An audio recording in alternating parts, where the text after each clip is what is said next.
اس بچے کے ظہور کے ساتھ ہی ہمارا نام اور مقام ختم ہو جائے گا، ہم نیست و نابود ہو جائیں گے اور تم یہاں سے چلے جاؤ۔ اگر کوئی اژدہے کی دم کو مس لے تو یہ خطرے کی بات ہے، اور محمد صلی اللہ علیہ وآلہ وسلم کے ظہور کے ساتھ ہی ہمارا عروج زوال میں بدل جائے گا۔ اس بوڑھے نے جب بت کی بات سنی تو وہ گھبرا کر اپنی لاٹھی پھینک دی اس نے، اور اس بوڑھے پر عجیب کپ کپی طاری ہو گئی، ایک خوف کی کیفیت تھی اس پر، اور وہ حیران پریشان ہو گیا۔ حضرت بی بی حلیمہ سعدیہ نے جب بت کی باتیں سنی تو کہنے لگی، میں اس وقت اگرچہ مصیبت میں مبتلا ہوں مگر میں حیران ہوں کہ مجھ سے ہوائیں باتیں کرتی تھیں، پتھر مجھے ادب سکھاتے تھے، اور کبھی محمد صلی اللہ علیہ وآلہ وسلم کو غیبی لوگ اٹھا کر لے جاتے تھے۔ میں کس سے فریاد کروں اور میں اپنی پریشانی کس سے بیان کروں؟ میں ان واقعات کو جو میرے ساتھ پیش آئے انہیں راز رکھنا چاہتی ہوں، اور میں بس یہی چاہتی ہوں کہ محمد صلی اللہ علیہ وآلہ وسلم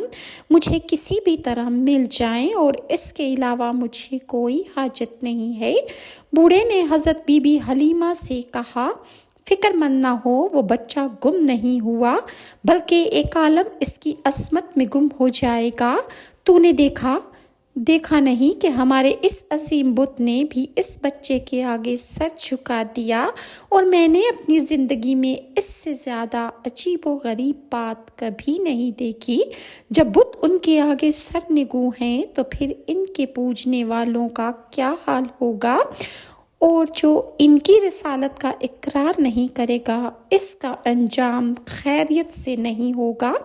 حضرت حلیمہ سعدیہ کے اس شور و غل کو سن کر حضرت عبدالمطلب رسول اللہ کے دادا جان آ گئے،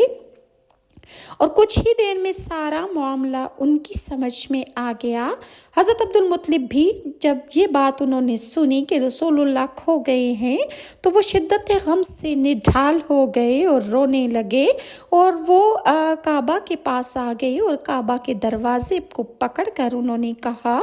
کہ اے اللہ، مجھ میں ایسی کوئی خوبی موجود نہیں کہ میں تیرا راز جان سکوں، مگر میں نے محمد صلی اللہ علیہ وآلہ وسلم کے چہرے پر تیرے کرم کے آثار دیکھے ہیں، اور اگرچہ وہ ہم میں سے ہی ہیں مگر ایسے آثار کبھی ہم میں بھی نہیں پیدا ہوئے۔ ان کو جو فضیلت بچپن ہی میں ملی وہ کسی کو 100 سال کی عبادت کے بعد بھی نہیں ملتی۔ میں ان کی سفارش پیش کرتا ہوں، التجا کرتا ہوں، اور انہی کے صدقے سے میں تجھ سے سوال کرتا ہوں کہ مجھے ان کے حالات سے آگاہ فرما دے کہ وہ اس وقت کہاں ہیں۔ حضرت عبدالمطلب نے جب گڑ گڑا کر کعبۃ اللہ کے دروازے کو پکڑ کر یہ فریاد کی اور رسول اللہ صلی اللہ علیہ وآلہ وسلم کے متعلق سوال کیا تو انہیں غیب سے آواز آئی اور فرشتے نے کہا،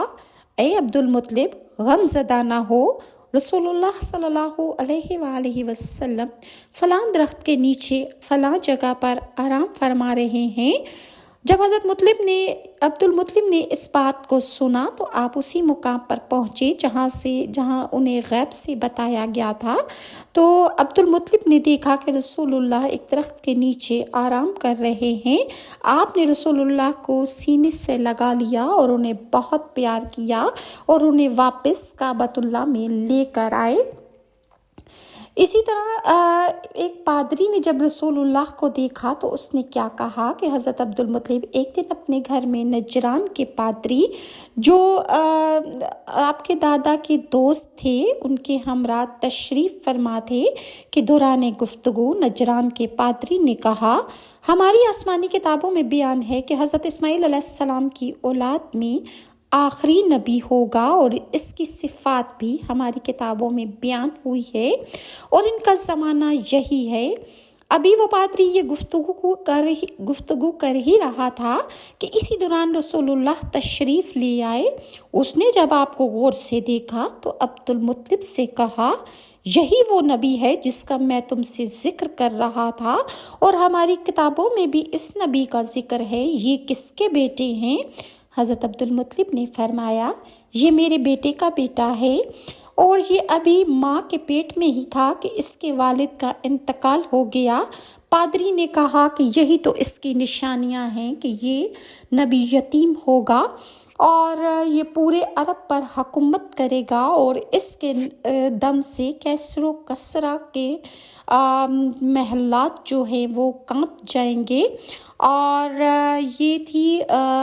رسول اللہ صلی اللہ علیہ وآلہ وسلم کے گم ہونے کی ڈیٹیلز، اور پادریوں نے آپ کو دیکھ کر کس طرح کانپ اٹھے، کیا انہوں نے پیشن گوئیاں کی۔ اور مزید میں آپ کے ساتھ نیکسٹ ویڈیو میں شیئر کروں گی کہ رسول اللہ صلی اللہ علیہ وآلہ وسلم کی آنکھیں مبارک خراب ہو گئیں تو آپ کے دادا آپ کو کس پادری کے پاس لے کر گئے اور کیسے آپ کی آنکھوں کا علاج ہوا۔ انشاءاللہ میں آپ کے ساتھ نیکسٹ ویڈیو میں شیئر کروں گی، اور اگر ویورز آپ کو میری ویڈیوز اچھی لگتی ہیں تو کائنڈلی لائک اور سبسکرائب ضرور کیجیے۔ نیکسٹ ویڈیو تک کے لیے ناز شاہ کو اجازت دیجیے۔ اللہ حافظ۔